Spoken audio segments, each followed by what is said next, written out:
हाँ जी, तो नमस्कार। एक बार फिर से आप सभी का स्वागत है आज के इस नए वीडियो के अंदर। आज के इस सेशन के अंदर हम लोग करने वाले हैं बिहार बोर्ड मैट्रिक परीक्षा 2024 के लिए सोशल साइंस का टॉप 20 जो है ना गेस क्वेश्चन आंसर हम लोग आज के इस सेशन के अंदर करने वाले हैं। सभी प्रश्न जो है वो आपके 2 मार्क्स में पूछे जाने वाले प्रश्न होंगे। 5 मार्क्स वाले भी हम करेंगे, उसको अगले किसी वीडियो के अंदर करेंगे, लेकिन करेंगे जरूर। लेकिन सबसे ज्यादा जरूरी है कि 2 मार्क्स वाला सबसे अधिक पूछता है भाई साहब, है ना। तो 2 मार्क्स वाले पे सबसे ज्यादा फोकस रहेगा हमारा, है ना। 5 मार्क्स के चक्कर में भाई ऐसा ना हो कि इतना अधिक जो हमें नंबर मिलने वाला है, जो आसानी से भाई साहब हासिल किया जाता है, बहुत अधिक ना याद करना है भाई साहब, बहुत अधिक ना उसमें समझने की कोई जरूरत है। तो सारे जो भी क्वेश्चन इसके अंदर होंगे वो 2 मार्क्स वाले भी होंगे, कुछ कुछ होंगे जो 5 मार्क्स में अगर पूछे जाएंगे तो उसको कैसे लिखना हमने आपको इस वीडियो के अंदर जो है ना वो भी हम आपको बता देंगे। तो उसके लिए चिंता करने की बात नहीं है। तो वीडियो में हम आगे बढ़ेंगे उससे पहले आपको यह बताना चाहते हैं कि आप लोग का रात को 9 बजे भी ऑब्जेक्टिव का गेस क्वेश्चंस का सीरीज चल रहा है। तो रात को 9 बजे जो लोग नहीं जुड़ते हैं वो लोग रात को 9 बजे लाइव जुड़ेंगे, है ना। और ये वीडियो आप लोगों को भाई साहब डेली आप लोग का सोशल साइंस का मिलता रहेगा। ये सोशल साइंस के गेस क्वेश्चन का ये पहला वीडियो है सब्जेक्टिव का, और कल भी आपको इसका मिलेगा और उसके अगले भी मिलेगा। 4-5 सेशन इसके अंदर करेंगे, जहां तक देखेंगे कि जितना से आपका अच्छे से कवर हो जाए आप लोग का जो सब्जेक्टिव का क्वेश्चन आंसर है आपके एग्जाम में, तो उतना तक भाई साहब आपको करवा दिया जाएगा, ताकि कोई दिक्कत नहीं हो, अच्छे से आपका सोशल साइंस में नंबर जो है वो आ जाए भाई साहब। थोड़ा सा मेहनत करेंगे, बहुत अच्छा नंबर हासिल कर सकते हैं ना। तो चलिए वीडियो में आगे बढ़ते हैं और पहले सवाल से आपको मुखातिब करवाते हैं। पहला सवाल काफी बेहतरीन है और भाई साहब बार बार पूछा जाने वाला सवाल है, कई बार पूछा भी गया है, तो वो आप लोग देखेंगे। तो पहला सवाल जो है वो हम आपके सामने लेकर के आ गए भाई साहब। पहला सवाल ये कह रहा है, इत्मीनान से देखेंगे भाई साहब, ये आपको देखेंगे वहां पे ऊपर लिखा भी गया है ना। यहाँ पे ऊपर लिखा भी गया है भाई साहब आपके सामने, है ना। ऊपर आप लोग देख भी पा रहे होंगे कि आपके सामने यहाँ पे लिखा हुआ है भाई साहब कि किस साल पूछा गया है ना। तो ये भी आपको देखना भाई साहब। पहला सवाल आपके सामने ये कह रहा है कि वियना कांग्रेस की 2 उपलब्धियां आपको बताना है ना, 2 उपलब्धियां आपको बताना है। तो हमने बहुत सारी चीजें इसमें लिख रखा है ना। तो आपको भाई साहब बारी बारी से आपको समझाते हैं। देखिए, वियना सम्मेलन की 2 प्रमुख उपलब्धियां थी तो भाई साहब कई सारे, लेकिन अब आपको प्रमुख 2 लिखना है। कोई भी आप 2 लिख सकते हैं, हम अपने हिसाब से 2 हमने इसके अंदर छांट रखे हैं, वो आपको बताते हैं भाई साहब। वियना सम्मेलन की प्रमुख उपलब्धियां जो थी, है ना, वियना सम्मेलन की प्रमुख उपलब्धियां जो थी वो भाई साहब, पहला क्या था, नेपोलियन द्वारा पराजित राजवंशों की पुनर्स्थापना का प्रयास किया गया, इसी के तहत किया गया। और दूसरा ये था कि कांग्रेस स्पेन में बुर्बो राजवंश को फिर से स्थापित किया गया, है ना। और फ्रांस में लुई 18वां को राजगद्दी सौंप दी गई, है ना। इसके अलावा जो है इटली में ऑस्ट्रियाई राज परिवार को सत्ता सौंपी गई। नेपोलियन द्वारा 39 राज्यों का जो जर्मन महासंघ जो बनाया गया था नेपोलियन के द्वारा, उसको भंग नहीं किया गया। और इस प्रकार वियना व्यवस्था द्वारा यूरोप में राजनीतिक परिवर्तन कर पुरानी सत्ता को क्या किया गया, बहाल किया गया था। तो ये जो थी ना वो वियना कांग्रेस की 2 उपलब्धियां थी। इसके अलावा भी अगर आपको कुछ पता हो, आप लिखना चाहें तो लिख सकते हैं। ये सबसे आसान उपलब्धियां थी जिसको आप आसानी से अपने दिमाग में सेट कर सकते हैं ना। तो आप इसको चाहे तो एक बार वीडियो को रिपीट करके भी आप देख सकते हैं, और स्पीड थोड़ा सा आप लोग बढ़ा दीजिएगा। लगेगा कि अगर थोड़ा स्लो चल रहा है तो आप उसका स्पीड भी बढ़ा सकते हैं, कोई दिक्कत वाली बात है नहीं। अगला सवाल देखेंगे भाई साहब। यहाँ पे आपको बताना है, दूसरा सवाल जो है ये आपके 2013 में भी पूछा गया था और 2020 में भी पूछा गया था। तो संभव है भाई साहब कि आगे भी ये जो है ना, ये वाला जो आपका प्रश्न है वो आपके एग्जाम में पूछा जाए, है ना। पूछा भी जा सकता है, इसमें सोचने वाली बात नहीं है। तो पहला सवाल हमने कर लिया, दूसरा सवाल आपके सामने आ चुका है। इटली तथा जर्मनी के एकीकरण में आपको ऑस्ट्रिया की जो है ना वो भूमिका बताना है भाई साहब। देखिए, ऑस्ट्रिया एक ऐसा था ना, इसको इटली और जर्मनी के एकीकरण से भाई साहब एकदम भाई साहब इसको अच्छा नहीं लगता था, है ना। वो भाई साहब चाहता ही नहीं था कि इटली और जर्मनी का एकीकरण हो। तो ऑस्ट्रिया जो था ना, ऑस्ट्रिया इटली और जर्मनी के एकीकरण का क्या था, विरोधी था। इटली में वेनेसिया और लोम्बार्डी पर ऑस्ट्रिया का अधिकार था। 1866 में हुए सेडेवा के युद्ध में ऑस्ट्रिया के पराजय के बाद उसका प्रभाव जो था वो इटली पर से समाप्त हो गया, है ना। उसके अलावा जर्मन ऑस्ट्रिया के अधीन शक्तिहीन संघ राज्य था, है ना। और दूसरी बात यह थी कि उत्तरी जर्मन महासंघ की जो स्थापना के बाद जर्मनी में ऑस्ट्रिया का प्रभाव जो था वो भी समाप्त हो गया। तो ये जो था वो इटली तथा जर्मनी के एकीकरण के बीच में जो उसकी जो नेगेटिव भूमिका थी ऑस्ट्रिया की, ये हो गया। इतना अगर आप लिख देंगे ना, इतना आप लिख देंगे भाई साहब, तो आपको इससे 2 नंबर आपको आसानी से मिल जाएगा भाई, उसमें कोई दिक्कत वाली बात है नहीं। अगला सवाल देखेंगे। यहाँ पे देखिए एक सवाल और आता है भाई साहब, आपके एग्जाम में कई बार पूछा जाता है, ये दुलरुआ सवाल जिसको बोलते हैं ना, कि आपके एग्जामिनेशन बोर्ड का दुलरुआ सवाल, ये वाला दुलरुआ सवाल है, बार बार पूछा जाता है ना। तो यहाँ पे देखिए, इसमें हमने ये लिख रखा है, इसमें जो है हमने ये लिख रखा है भाई साहब कि इटली के एकीकरण का पैगंबर या मसीहा कहा जाता था, जिसे, है ना, जिसे इटली का पैगंबर या मसीहा कहा जाता था, जो सेनापति होने के साथ साथ जनतांत्रिक विचारों का समर्थक साहित्यकार भी था, जिसने गणतंत्रवादी उद्देश्यों के प्रचार के लिए 1831 में यंग इटली की स्थापना की, जिसका उद्देश्य ऑस्ट्रिया के प्रभाव से इटली को मुक्त करवाना तथा संपूर्ण इटली का एकीकरण करना था, वही था मेजनी, है ना। आप इतना लिख देंगे भाई साहब, कितना बेहतरीन तरीके से हमने इसको जो है वो मेजनी का भाई साहब जो है ना व्यक्ति चित्रण करा है भाई साहब, इसके बारे में हमने बताया है। ऐसे अगर लिखेंगे ना, इस तरीके से अगर आप लिखेंगे तो भाई साहब ये इंपैक्ट पड़ता है जो भी कॉपी चेक वगैरह करता है, तो इसमें आपको 2 नंबर के 2 नंबर मिलेंगे, कहीं भी नहीं कटेंगे, है ना। थोड़ा बहुत अगर भाई साहब टीचर जो खड़ूस टाइप होते हैं भाई साहब, तो आपको पता ही होता है, कॉपी चेक कर रहे हैं, लास्ट टाइमिंग में पड़ गया तो भाई साहब गए काम से, है ना। तो ऐसा नहीं होता है, ये सारा सवाल जो है ना ऐसे आप लिखेंगे 2 नंबर आपको इत्मीनान से मिल जाएगा, कोई दिक्कत वाली बात नहीं। अगला सवाल देखेंगे भाई साहब, अब आपको यहाँ पे चौथा सवाल ये कह रहा है कि जर्मनी के एकीकरण के लिए बिस्मार्क ने कौन सी नीति अपनाई। देखिए आप लिखने के लिए तो सीधे आप रक्त और लौह की नीति का भाई साहब आप लिख सकते हैं ऐसे, लेकिन 2 नंबर तो उसमें नहीं मिलेगा, तो थोड़ा सा उसके अंदर कुछ जोड़ना पड़ेगा, है ना। उसके अंदर क्या करना पड़ेगा भाई साहब, थोड़ा सा कुछ ना कुछ उसके अंदर ऐड आपको करना पड़ेगा। क्या ऐड करेंगे भाई साहब, सुनिए। देखिए हम यहाँ पे लिख रखे हैं भाई साहब, हमने लिखा है कि प्रशा के राजा विलियम प्रथम ने प्रख्यात राष्ट्रवादी और कूटनीतिज्ञ बिस्मार्क को अपना प्रधानमंत्री, जो कि उस वक्त चांसलर कहा जाता था, उसको नियुक्त किया।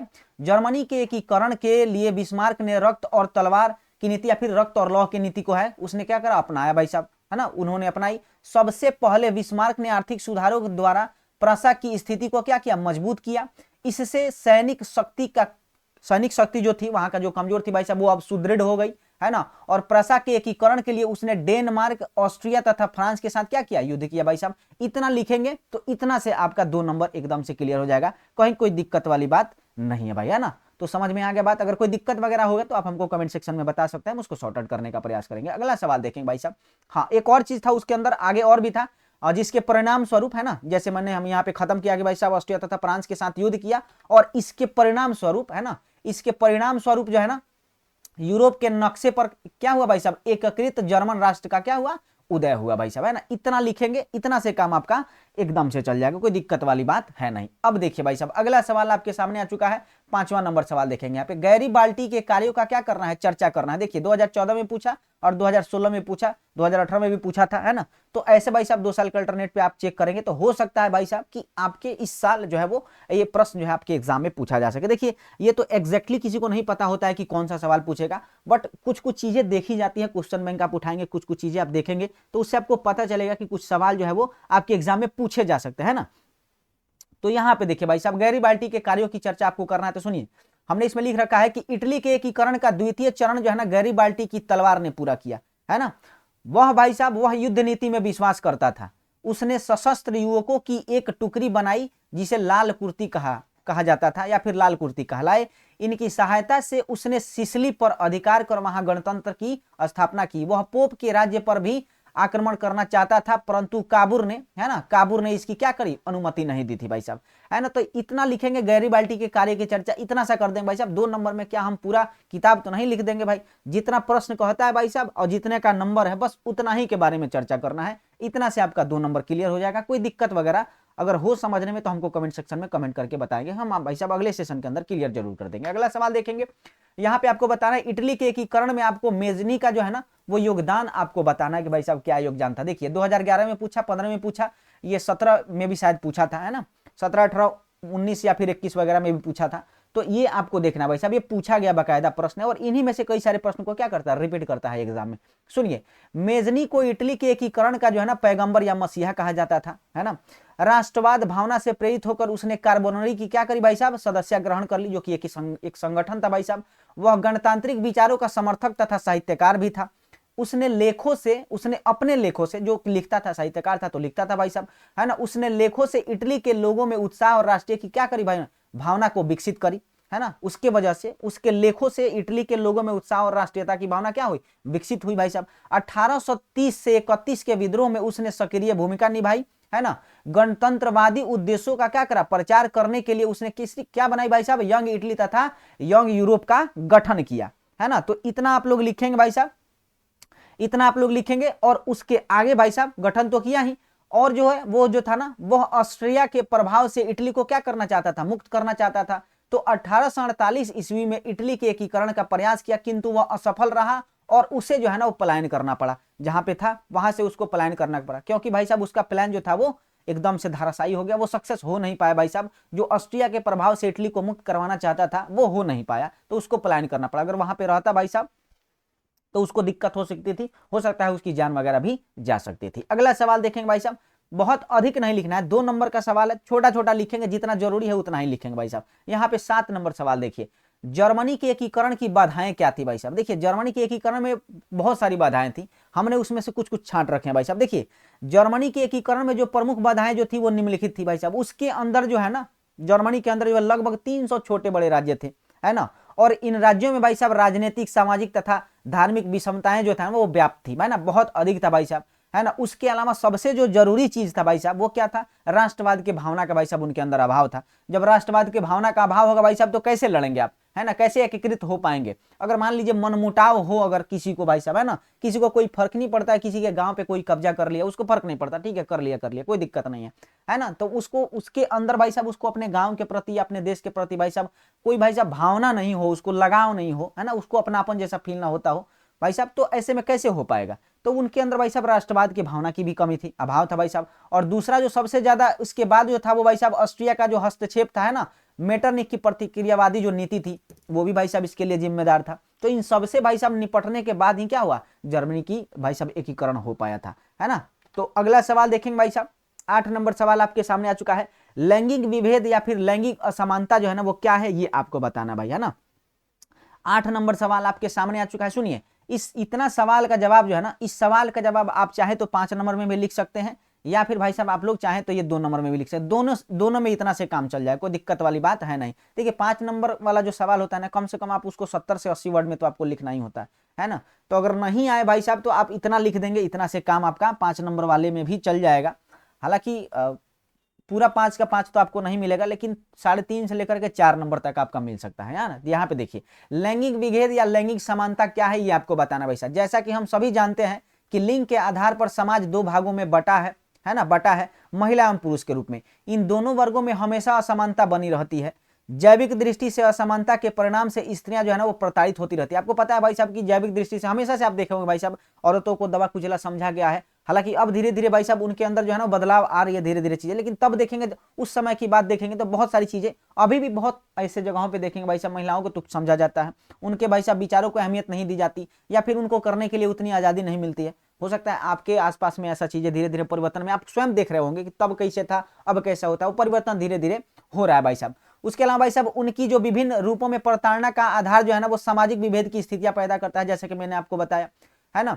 लिंग आधारित यह विभेद समाज स्त्री शक्ति की क्या करता है, उपेक्षा करता है, अपेक्षा नहीं, उपेक्षा को क्या करता है, प्रोत्साहित करता है भाई साहब। यह लैंगिक भेदभाव, है ना, ये जो लैंगिक भेदभाव है भाई साहब ये केवल भारत के अंदर नहीं है भाई साहब, है ना, ये केवल भारत के अंदर नहीं भाई साहब, भारत में किया जाता है बल्कि, है ना, इसके अलावा भारत के अलावा विश्व के प्रत्येक देश में थोड़ी बहुत भाई साहब यही स्थिति है ना, यही स्थिति बरकरार भाई साहब, भले कोई ना माने भाई साहब, लेकिन है ना केवल भारत में ही नहीं भाई साहब, भारत में ये चीजें व्याप्त नहीं है, और भी भाई साहब विश्व के अन्य देशों में भी भाई साहब थोड़ी बहुत चीजें, बहुत हद तक तो ना देखें बट थोड़ी बहुत चीजें वो हर जगह देखने को मिलती है ना। परंतु आर्थिक सामाजिक शैक्षणिक राजनीतिक एवं सांस्कृतिक क्षेत्रों में पुरुषों के मुकाबले महिलाओं की भागीदारी में जमीन आसमान का अंतर है ना। यही लैंगिक विभेद है जो किसी राष्ट्र के लिए भाई साहब क्या है, एक गंभीर चुनौती है। इतना आप लिखेंगे भाई साहब, इतना देखेंगे, बहुत बड़ा आपको दिख रहा होगा लेकिन ये बहुत छोटा है, चूंकि हमने फॉन्ट बहुत बड़ा बड़ा कर रखा है ताकि आपको आसानी से दिख पाए, हम जो चीजें आपको बताना चाहते हैं आप उस चीज को समझ पाए। काफी बेहतरीन तरीके से हमने इसको लिखा है ना, समझने का प्रयास, समझाने का आपको प्रयास भी करा है। तो कोई दिक्कत वगैरह अगर होगी तो हमको कमेंट सेक्शन में बताएंगे। हमको लगता है कि इतना से आप अच्छे चीजों को समझ पाएंगे। आप अपने आधार पे भी, आप अपने तौर तरीके से भी लिख सकते हैं। अगर आपको लगे कि नहीं हम नहीं लिख पाएंगे तो आप इतना भी लिखेंगे तब भी काम चल जाएगा, अच्छे से आपका नंबर बिल्कुल मिलेगा। अगला सवाल देखिए भाई साहब, यहाँ पे आपको बताना है सत्ता की साझेदारी लोकतंत्र में क्या महत्व रखती है भाई साहब। सत्ता की साझेदारी जो है ना, ये सत्ता में जो साझेदारी है वो भाई साहब लोकतंत्र में क्या महत्व रखती है। महत्व तो बहुत रखती है भाई साहब, है ना। देखिए सत्ता में साझेदारी की आवश्यकता लोकतंत्र की मजबूती, स्थिरता और भाई साहब इसके आधार को अधिक से अधिक व्यापक बनाने के लिए सबसे महत्वपूर्ण है भाई साहब, है ना। यदि समाज के विभिन्न वर्गों द्वारा उचित सम्मान प्रतिनिधित्व नहीं दिया जाए तो समाज में हिंसक संघर्ष या गृह युद्ध की स्थिति बन जाती है। यदि विभिन्न समूहों को उचित पहचान या सत्ता में साझेदारी नहीं मिलती भाई साहब तो उनके असंतोष एवं संघर्ष से सामाजिक विभाजन, राजनीतिक अस्थिरता, है ना, और उसके अलावा भाई साहब सांस्कृतिक ठहराव व आर्थिक गतिरोध भाई साहब उत्पन्न हो सकते हैं, है ना। जैसे कि बेल्जियम में विभिन्न भाषाई और जाति समूहों के बीच पनपते टकराव को भाई साहब सत्ता में साझेदार बना करके दूर किया गया था, है ना। अतः लोकतंत्र की सफलता जो है, अतः लोकतंत्र की सफलता विभिन्न समूहों को शासन में साझेदारी बनाने से संभव है। अब चाहे भाई साहब कि हमेशा से एक ही वर्ग को, है ना, या फिर किसी के भाषा के आधार पे, जाति धर्म के आधार पे एक ही लोग को सत्ता में बैठा दिया जाए भाई साहब, तो बाकी जो लोग है ना उनके अंदर जो है वो असंतोष की भावना उत्पन्न होगी। वो भी तो चाहते हैं ना भाई साहब कि हमारे वर्ग के लोग भी भाई आगे बढ़े, है ना, सब कोई भाई साहब आगे बढ़े मिलजुल के। तो सत्ता में साझेदारी इसलिए जरूरी होती है ताकि भाई साहब उनका भी विकास हो। अगर देखिए आप अपने ही गांव वगैरह में देखते होइएगा कि कई बार ऐसा होता है कि कोई वर्ग विशेष का कोई व्यक्ति मुखिया बन जाता है ना, तो आप देखेंगे कि वो अपने वर्गों के लोगों पर भाई साहब विशेष ध्यान उनका होता है। इसीलिए कई बार आरक्षण लाया जाता है भाई साहब कि इसी वर्ग के लोग जो है ना वो मुखिया बनेंगे, इसी वर्ग के लोग वार्ड बनेंगे, इसी वर्ग के लोग जो है ना वो पंचायत समिति बनेंगे। ऐसे तरह के क्या करते हैं भाई साहब, वो योजनाएं लाई जाती है आरक्षण के तौर पे, ताकि सबका भाई साहब धीरे धीरे विकास होते रहे और सब कोई एक साथ मिलकर चले। तो भाई साहब सत्ता में साझेदारी भाई साहब जरूरी है। इसके बिना जो है ना वो भाई साहब स्थिर लोकतंत्र की स्थापना नहीं की जा सकती। अगर सत्ता में साझेदारी ना हो तो भाई साहब लोकतंत्र की जो व्यवस्था है भाई साहब वो अस्थिर हो सकती है। उसके अंदर जो है ना कई तरह की संकट जो है वो उत्पन्न हो सकते हैं। तो आप इतना लिखेंगे भाई साहब, सत्ता की साझेदारी लोकतंत्र में क्या महत्व रखती है, इतना से आपका काम चल जाएगा। आप इसको चाहे तो 5 नंबर में लिख सकते हैं और आप लोग का भाई साहब 2 नंबर में भी आप इतना देखो, इतना तो लिखना पड़ेगा, है ना। ये जो एग्जाम्पल आपको दिए है ना, ये उदाहरण स्वरूप जब 5 नंबर वाला लिखिएगा ना तब आप इसको उसके अंदर डाल लीजिएगा, तो एक एग्जाम्पल भी हो जाएगा और भाई साहब वो सत्ता की साझेदारी में महत्व जो है ना वो महत्व भी हो जाएगा। तो इतना से 5 नंबर हो जाएगा, उसमें कोई दिक्कत वाली बात नहीं। अगर आपको याद हो, आप लिखना चाहें तब लिख भी सकते हैं, कोई दिक्कत वाली बात नहीं। 2 नंबर 5 में दोनों में चल जाएगा। अगला सवाल देखेंगे, सांप्रदायिकता। सांप्रदायिकता क्या है भाई साहब, ये आपको बताना है। तो देखिए हमने क्या लिखा है इसके अंदर, हमने ये लिखा है भाई साहब कि भारत जो है ना, भारत विभिन्न धर्मों के बाशिंदों मतलब बसने वालों का क्या है भाई साहब एक लोकतांत्रिक देश है। यहाँ संविधान द्वारा प्रत्येक व्यक्ति को धार्मिक स्वतंत्रता का अधिकार दिया गया है, जो कि सत्य बात है भाई साहब, है ना। अपने धर्म के अनुसार, है ना, जो भाई साहब धार्मिक लोग हैं अपने धर्म के अनुसार पूजा पाठ की पद्धति अपनाने, अपने धार्मिक संस्था के रख रखाव का अधिकार दिया गया है ना। प्रत्येक धार्मिक व्यक्ति को भाई साहब अपने धर्म के प्रचार प्रसार की इजाजत दी गई है। ये भाई सत्य भाई साहब। ये किसके लिए भाई साहब, ये जो आम जनता है ये उनके लिए, परंतु राज्यों को, है ना, राज्य को या फिर जो भी सत्ताधारी हैं उनको धर्म के मामले में हस्तक्षेप करने या पक्षपात करने से भाई साहब एकदम अलग रखा गया है। राज्य को धर्मनिरपेक्ष बनाया गया भाई साहब, है ना, क्योंकि जब आप किसी धर्म के प्रति एकदम झुके हुए होंगे भाई साहब तो अन्य धर्मों की भाई साहब उसमें क्या हो पाएगी, उनका भाई साहब विकास नहीं हो पाएगा, उन पे ध्यान नहीं दिया जा पाएगा, उनको हमेशा से नजरअंदाज कर दिया जाएगा, तो फिर वो कैसे तरक्की कर पाएंगे। इसलिए भाई साहब राज्यों को क्या कर रखा भाई साहब, धर्मनिरपेक्ष रखा गया है कि भाई साहब उनकी दृष्टि सबके ऊपर सामान्य रूप से पड़े। और सही अर्थों में अगर आप कहें भाई साहब ना, सही अर्थों में अगर आप सांप्रदायिकता को देखें तो अपने धर्म को अन्य धर्मों से श्रेष्ठ मानने की जो मानसिकता है या फिर भाई साहब धारणा है, वही सांप्रदायिकता है ना।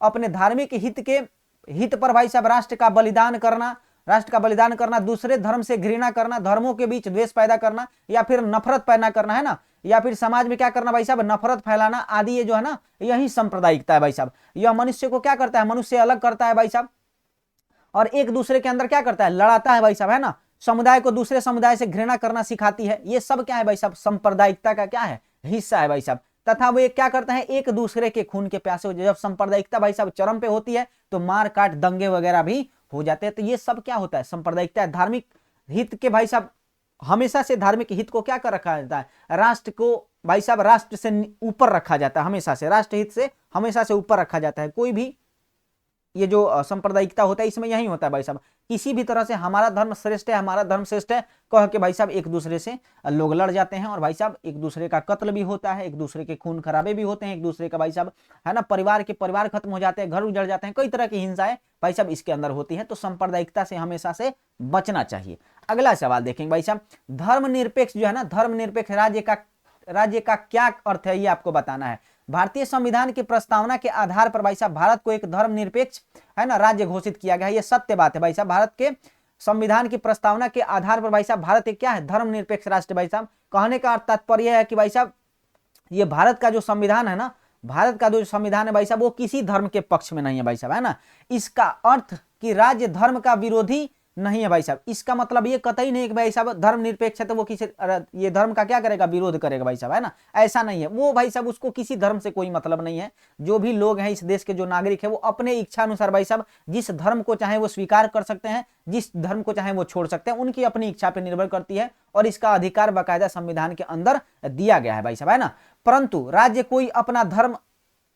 कोई अपना धर्म नहीं है भाई साहब, है ना। जैसे कि मैंने पहले बताया, सभी धर्मों को समान आदर और संरक्षण देता है तथा सभी धार्मिक समुदायों और वर्गों को क्या करता है, एक समान धार्मिक स्वतंत्रता प्रदान करता है। आप स्वतंत्र भाई साहब कोई भी धर्म मानने या फिर ना मानने के लिए, है ना। आपके ऊपर कोई जोर जबरदस्ती करके आपको धर्म परिवर्तन नहीं करवा सकता है, ऐसा भाई साहब उसके अंदर है। उस धार्मिक स्वतंत्रता से भाई साहब आपको इस तरह की चीजें देखने को मिलती है। उसके अलावा धार्मिक विभेदों के बीच जो है ना, वो सामंजस्य, सहिष्णुता और सर्वधर्म समभाव की क्या करना है भाई साहब, समभाव की स्थापना के लिए धर्मनिरपेक्षता की अवधारणा क्या कही गई थी भाई साहब, अपनाई जाती है। तो ये आपको इसके अंदर पता चलता है ना। तो इतना अगर आप लिखेंगे भाई साहब, इतना लिख देंगे कि भारतीय संविधान की प्रस्तावना के आधार पर भारत को एक धर्मनिरपेक्ष राज्य घोषित किया गया है। इसका अर्थ है कि राज्य धर्म का विरोधी नहीं है, परंतु राज्य का अपना कोई धर्म भी नहीं है। राज्य सभी धर्मों को समान आदर और संरक्षण देता है तथा सभी धार्मिक समुदाय और वर्गों का क्या करता है, एक समान धार्मिक स्वतंत्रता प्रदान करता है। धार्मिक विभेदों के बीच सामंजस्य, सहिष्णुता और सर्व धर्म समभाव की स्थापना के लिए धर्मनिरपेक्षता की क्या करी जाती है भाई साहब, अवधारणा अपनाई जाती है। तो ये जो है ना, वो धर्मनिरपेक्ष राज्य का अर्थ होता है भाई। इतना लिखेंगे, 2 नंबर एकदम आपको मिल जाएगा, बिना किसी संदेह के आप 2 नंबर इसमें मिले, कोई दिक्कत वाली बात नहीं है। अगला सवाल देखेंगे, आपको बताना है कि इन 2 प्रावधानों का जिक्र करें जो भारत को धर्मनिरपेक्ष बनाता है भाई साहब। अब आपको 2 केवल आपको बता देना है, 2 ऐसे कोई प्रावधान का जिक्र कर देना है तो कई, आपको सिर्फ 2 का आपको जिक्र कर देना है। देखिए यहां पे हमारे हिसाब से हमने क्या करा भाई साहब, 2 आपको चीजें बता दी है। वे 2 प्रावधान निम्नांकित है जिससे यह ज्ञात होता है कि भारत जो है वो, भारत क्या है भाई साहब, एक धर्मनिरपेक्ष देश है। पहला सुनिए, यहां राज्य का कोई अपना धर्म नहीं होता है, जो कि भाई साहब संविधान के तहत है। यहां पे देखिए, प्रत्येक व्यक्ति को यह अधिकार है कि वह अपनी इच्छानुसार कोई भी धर्म अपना सकता है। इसमें राज्य भाई साहब हस्तक्षेप नहीं करेगा, राज्य हस्तक्षेप नहीं करेगा, कोई व्यक्ति हस्तक्षेप उसके अंदर नहीं करेगा भाई साहब। इससे यह सिद्ध होता है भाई साहब कि हमारा भारत जो है ना, वो धर्मनिरपेक्ष देश है। और दूसरा देखिए, दूसरा यह है कि राज्य धर्म के आधार पर नागरिक, है ना, नागरिक के बीच किसी प्रकार का भाई साहब विभेद नहीं करेगा, है ना। धर्म के आधार पर भाई साहब विभेद नहीं किया जाएगा भाई साहब। राज्य के नजरों में सभी धर्म के लोग जो है ना, वो एक समान होंगे, है ना। किसी भी तरह के किसी भी नीति के तहत भाई साहब उन्हें भाई साहब उसके अंदर विभेद नहीं करेगा भाई, है ना, कि भाई साहब फलानवा समुदाय से है तो हम इसको लड्डू दे देंगे और फलानवा समुदाय से भाई साहब तो उसको हम नींबू दे देंगे, ऐसा वाला सीन इसके अंदर नहीं होता है भाई साहब। ये संविधान कहता है कि राज्य धर्म के आधार पर नागरिक के बीच में किसी प्रकार का विभेद नहीं कर सकता है। और भाई साहब व्यक्ति चाहे किसी भी जाति, वंश, धर्म, लिंग, भाषा, है ना, संप्रदाय से संबंधित क्यों ना हो, पर उन्हें यह अधिकार है कि वे शिक्षा, खेलकूद, मनोरंजन, सांस्कृतिक गतिविधियों में समान रूप से क्या कर सकते हैं, भाग ले सकते हैं भाई साहब। वो चाहे किसी भी भाई साहब, किसी भी जाति का हो, किसी भी वंश का हो, किसी भी लिंग का हो, भाषा का हो, संप्रदाय का हो भाई साहब, संबंधित हो, जो भी हो भाई साहब, पर इन्हें यह अधिकार है कि वे शिक्षा में, खेलकूद में, मनोरंजन में, सांस्कृतिक गतिविधियों में समान रूप से भाई साहब भाग ले सकते हैं, जो कि आपको देखने को मिलता भी है भाई साहब, है ना। सिनेमा में वो चीजें आपको देखने को मिलती है भाई साहब, है ना।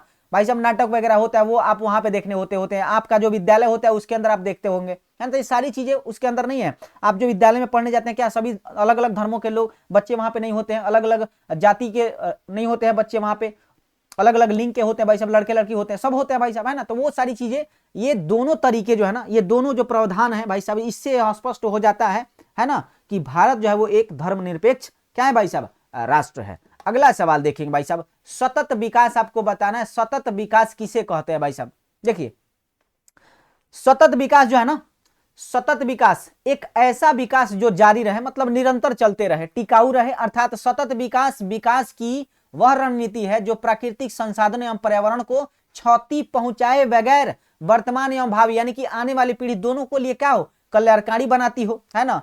वुडलैंड आयोग ने सतत विकास के बारे में बताया है कि विकास की वह प्रक्रिया जिसमें वर्तमान की आवश्यकताएं बिना भावी पीढ़ी की क्षमता, योग्यता से समझौता किए पूरी की जाती है, जैसे कोयला हो गया, गैस हो गया, वन हो गया, पेट्रोलियम हो गया, जल हो गया भाई साहब, सूर्य का प्रकाश का प्रयोग, इन सबको क्या भाई साहब, देखिए सतत विकास जो है ना, वो विकास होता है भाई साहब कोई ऐसा विकास का तरीका हो, है ना, जो भाई साहब निरंतर होते रहे। ऐसा ना हो कि एक महीना एक साल के लिए विकसित खूब अच्छे से हुआ, बाद में भाई साहब वो धराशायी हो गया। तो ऐसा नहीं, सतत विकास वो विकास होता है कि टिकाऊ हो और निरंतर जो है ना वो चलते रहे भाई साहब, है ना।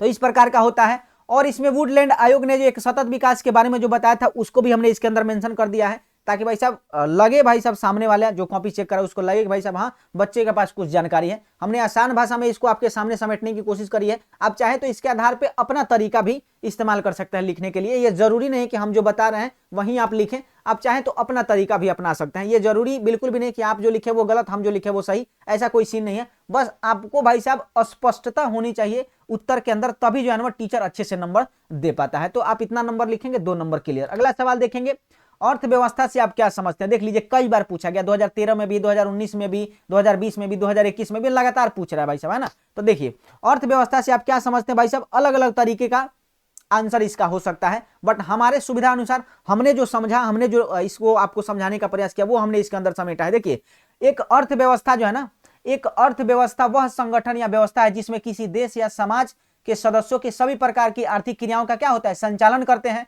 यह विभिन्न क्षेत्रों में आर्थिक गतिविधियों को क्या करता है, समर्थन करने और विकास करने का जो है ना क्या करती है, प्रबंध करती है, जिसमें उत्पादन हो गया, है ना, वित्त हो गया, उद्यम हो गया और सेवाएं जो है वो इसके अंदर शामिल होती हैं। इतना लिखेंगे 2 नंबर काफी है भाई साहब। अर्थव्यवस्था से आप क्या समझते हैं, इतना लिख देंगे काम चल जाएगा। इतना से भाई साहब 2 नंबर कोई नहीं रोकेगा भाई साहब, है ना। 2 नंबर इतना से आपको मिल जाएगा। अगला सवाल देखेंगे भाई साहब, आर्थिक नियोजन आपको बताना। देख लिए भाई साहब 16 में भी पूछा, 18 में भी पूछा, 21 में भी पूछा, 22 में भी पूछा, 22 के पहले और दूसरे शिफ्ट दोनों में पूछा है भाई साहब, है ना। तो देखिए आर्थिक नियोजन क्या है ये आपको सुनना है भाई, सुनिए।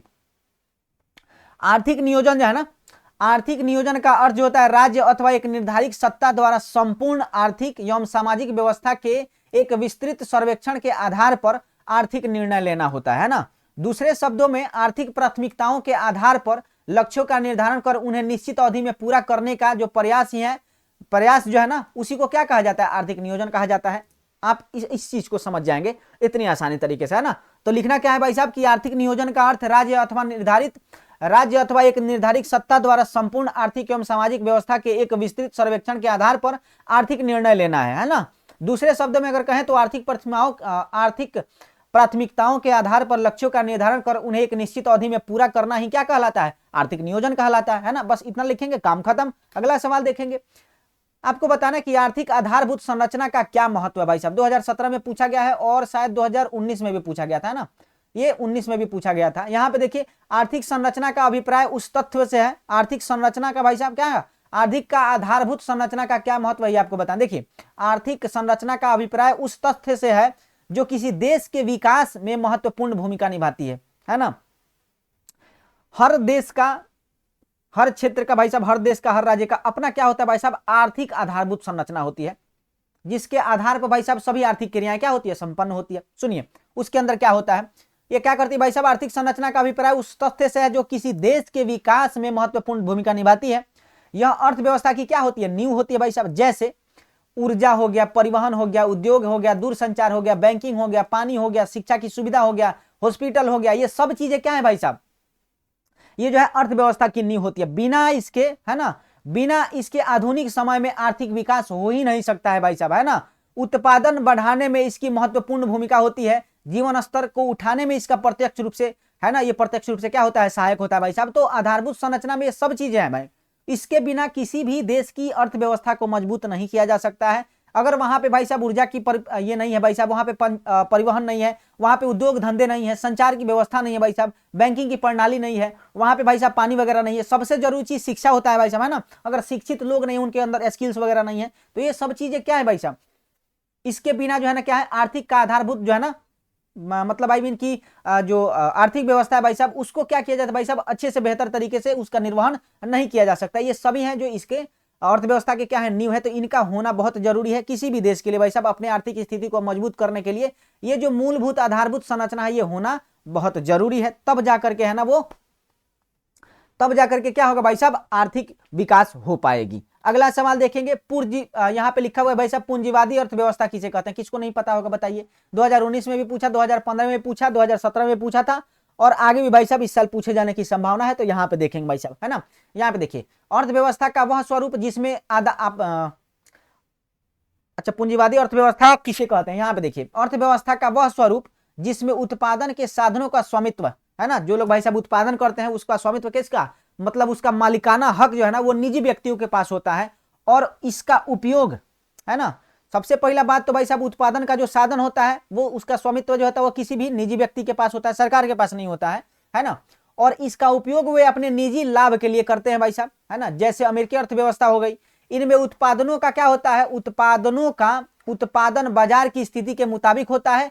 पूंजीवाद मूल रूप से जो है ना वो बाजार पर आधारित होता है भाई साहब, है ना, बाजार पर क्या होता है, आधारित होता है भाई साहब, बाजार का जैसा डिमांड होगा, बाजार का जैसा डिमांड होगा भाई साहब उत्पादन भी उसी हिसाब से होगी। तो पूंजीवादी अर्थव्यवस्था का इतना मतलब समझिए कि उस प्रकार की अर्थव्यवस्था जिसमें भाई साहब उत्पादन के साधनों का जो मालिकाना हक है वो किसी निजी व्यक्ति के पास होता है, और भाई साहब उसका उस उत्पादन जो होता है, जो उत्पादन होता है उसका भाई साहब उससे जो लाभ अर्जित होता है, या फिर भाई साहब जो भी उससे अर्जित वो करता है भाई साहब उसका इस्तेमाल वो अपने निजी लाभ के लिए करता है, और इस प्रकार की अर्थव्यवस्था को क्या कहा जाता है भाई साहब, पूंजीवादी अर्थव्यवस्था कहा जाता है। आप ये भी लिख सकते हैं, इतना से भी आपका काम अच्छे से चल सकता है। अगला सवाल देखेंगे, समावेशी विकास, है ना, समावेशी विकास से आप क्या समझते हैं। देखिए 2016 में पूछा गया था और भी आगे भी पूछा गया था, हालांकि हमने केवल 2016 ही लिखा है स्पेस के अभाव में। यहाँ पे देखिए विकास की वह प्रक्रिया, सुनिए समावेशी विकास से आप क्या समझते हैं, तो विकास की वह प्रक्रिया जो विकास के लाभ को समाज के अंतिम पायदान पर स्थित लोगों तक पहुंचाने, उनका जीवन स्तर ऊंचा उठाने मतलब बेहतर बनाने तथा उन्हें समाज की मुख्य धारा में शामिल करने का प्रयास करती है। समावेशी विकास, देखिए समावेशी विकास क्या होता है भाई साहब, वह प्रक्रिया होती है जो विकास के लाभ को, है ना भाई साहब, ऐसा ना हो कि भाई साहब केवल दिल्ली में बैठे लोगों को भाई साहब उन्हीं का केवल विकास हो रहा है भाई साहब, जो गांव में भाई साहब जो गांव के भी अंतिम सिरे पे खड़े हैं भाई साहब उनको भाई साहब उस विकास का लाभ उनको नहीं मिल रहा है भाई साहब, तब हम उसको समावेशी विकास नहीं कहेंगे। समावेशी विकास उसको कहेंगे भाई साहब कि विकास का लाभ जो है ना समाज के अंतिम पायदान यानी कि अंतिम लाइन में खड़े स्थित व्यक्ति तक पहुंचाने और उसका जीवन स्तर उठाने तथा उन्हें समाज की मुख्य धारा में शामिल करने का प्रयास करती है ना, समावेशी विकास भाई साहब कहलाती है। समावेशी विकास को 11वीं पंचवर्षीय योजना का मुख्य लक्ष्य बनाया गया क्योंकि भारत के कमजोर वर्ग के लोग विकास से क्या हो गए थे भाई साहब, वंचित रह गए थे। वहीं आपको बताएं भाई साहब, जब तक भाई साहब किसी भी समाज के अंदर, है ना, किसी भी समाज के अंदर भाई साहब अगर कोई वर्ग जो है वो इस विकास से भाई साहब वंचित रह जाता है ना, उनका जीवन स्तर नहीं सुधर पाता है, वो अच्छा उनके रहने का भाई साहब रहन सहन उसका ठीक ना हो पाता है, उन्हें शिक्षा प्राप्त नहीं हो पाती है, उनको अच्छे तरीके से जो होता है ना भाई साहब अस्पताल की सुविधा नहीं मिल पाती है, उनको भाई साहब और भी जो चीजें जो उनके जरूरतमंद की जो चीजें होती हैं भाई साहब आवश्यकता से अधिक, जिनसे उनका जीवन स्तर बेहतर हो पाता है, अगर उन्हें नहीं मिल पाता है भाई साहब तो उन्हें समावेशी विकास के अंदर जो है ना वो शामिल नहीं किया जा सकता है। लेकिन भाई साहब अगर अंतिम सिरे पे खड़े किसी व्यक्ति को भाई साहब विकास का लाभ मिल रहा है और वो समाज के मुख्य धारा में जुड़ रहा है भाई साहब, तब हम उसको कहेंगे कि वो समावेशी क्या है भाई साहब, विकास है। अगला सवाल देखेंगे, मिश्रित अर्थव्यवस्था क्या है ये आपको बताना, किसको नहीं पता होगा भाई बताइए, कितना आसान सा सवाल है। 2016 में पूछा गया था, 2019 में भी शायद पूछा गया था, है ना, 17 में भी पूछा गया था, तो आगे भी भाई साहब पूछे जाने की संभावना, इसमें सोचने जैसी कोई बात है नहीं, है ना। ये बहुत आसान कुछ सवाल जो होते हैं वो हर बार पूछा जाता है। देखिए 45 से 50-55% ऐसा सवाल होता है ना जो भाई साहब सभी बच्चा बना लेता है भाई साहब, वो सवाल भी अगर कोई बच्चा अगर ना बना पाए तो भाई साहब फेल होना स्वाभाविक होता है, सिंपल सी बात है। पर इतना जो 45 से 50-55% जो क्वेश्चंस होते हैं ना उससे बच्चा अच्छे से पास हो जाता है, 70% भाई साहब, है ना, 75% मार्क ले लेता है। बाकी का जो 40% 45% जो क्वेश्चंस होते हैं ना, उस क्वेश्चन को जो बनाता है बच्चा ना, उस क्वेश्चन के साथ जो डील करता है वही टॉपर लिस्ट में पहुंचता है ना। तो ये तो भाई साहब ये बहुत आसान हो जाता है कि आप लोग उतना आसानी से उसको हासिल कर लें। लेकिन भाई साहब वो बाकी का जो 40-45% प्रश्न होते हैं भाई साहब, जो थोड़ा सा उच्च लेवल के सोच विचार करके उसको लिखने की आवश्यकता होती है ना, थोड़ा सा गहरा पढ़ने की जरूरत होती है, घुमा के पूछा जाता है, सीधे नहीं पूछा जाएगा, है ना। तो उस तरह की चीजें भी होती है, लेकिन ये आसान सा सवाल है, आपके एग्जाम में पूछा भी जाएगा। यहाँ पे देखिए मिश्रित अर्थव्यवस्था में भाई साहब, देखिए मिश्रित अर्थव्यवस्था में सार्वजनिक और निजी क्षेत्र एक छत के तहत, एक छत के मतलब एक छत के अंदर नहीं भाई साहब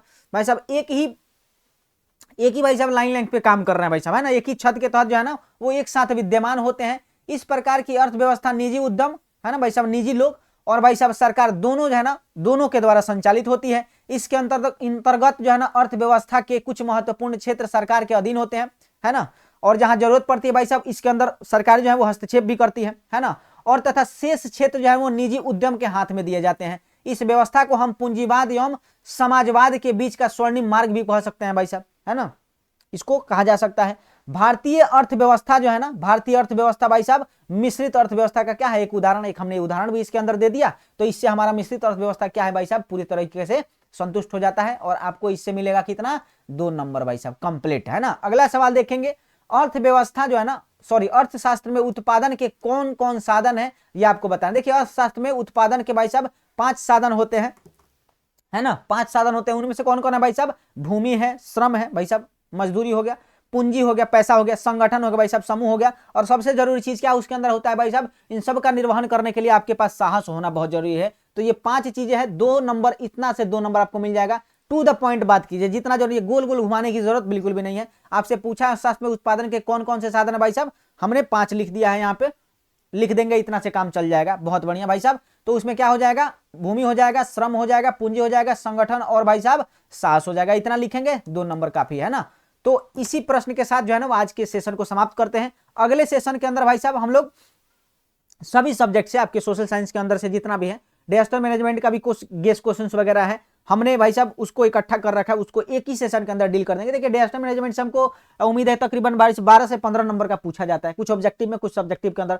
एक आध 2 प्रश्न जो है ना ये 5 नंबर वाले में भाई साहब डिजास्टर मैनेजमेंट से होता है, 5 नंबर वाले में कई बार पूछ लेता है एक सवाल, है ना, या फिर भाई साहब 2 नंबर वाले में ये 2 या 3 क्वेश्चन पूछ लेता है। तो डिजास्टर मैनेजमेंट से भी पूछा जाता है, आपदा प्रबंधन से पूछा जाता है, तो उसका क्वेश्चन भी हम आपके सामने लेकर के आएंगे गेस के तौर पे। देखिए हम चाहते हैं भाई साहब केवल एग्जाम ओरिएंटेड क्वेश्चन आपको देखने को मिले, क्योंकि अब आपके पास बहुत अधिक समय नहीं कि बहुत सारे क्वेश्चन को आप लोग पढ़ें एक साथ, अपना रिविजन करते रहें, उसके साथ साथ जो है ना इन सारे प्रश्नों का भी आप लोगों को ख्याल रखना है, ताकि एग्जाम में किसी भी तरह से प्रश्न आए उसको डील करने के लिए आप सक्षम हो, है ना, ताकि छोड़ना ना पड़े प्रश्न। और सबसे जरूरी बात यह है कि प्रश्न चाहे आपको आए चाहे नहीं आए, छोड़ना नहीं है भाई साहब, जो आप जानते हैं उसके इर्द गिर्द चीजें भी आपको एग्जाम में लिख देंगे, तब भी भाई साहब टीचर जो कॉपी चेक करता है उनको पता होता है भाई साहब कि बच्चे ने थोड़ा बहुत मेहनत करा है। तो अगर थोड़ा बहुत भी अगर मिलता जुलता सवाल से आपका कुछ है उसके अंदर, तो भाई साहब 1 आध 2 नंबर वो लोग दे देते हैं। तो चलिए बहुत बहुत धन्यवाद सब किसी को, भाई साहब शुक्रिया वीडियो को यहाँ तक देखने के लिए। चैनल पे अगर पहली बार आए होंगे चैनल सब्सक्राइब कर लीजिएगा, बेल आइकन दबा के ऑल नोटिफिकेशन पे क्लिक कीजिएगा, अपने दोस्त यारों के साथ शेयर भी कीजिएगा, और टेलीग्राम व्हाट्सएप का लिंक जो है वो डिस्क्रिप्शन में है, आप उसको भी ज्वाइन कर लेंगे, ताकि जो है पीडीएफ वगैरह जो आप लोगों को मिलना है वो आप लोगों को वहां से मिल पाए। चलिए बहुत बहुत धन्यवाद सब किसी को भाई साहब, एक बार तहे दिल से शुक्रिया।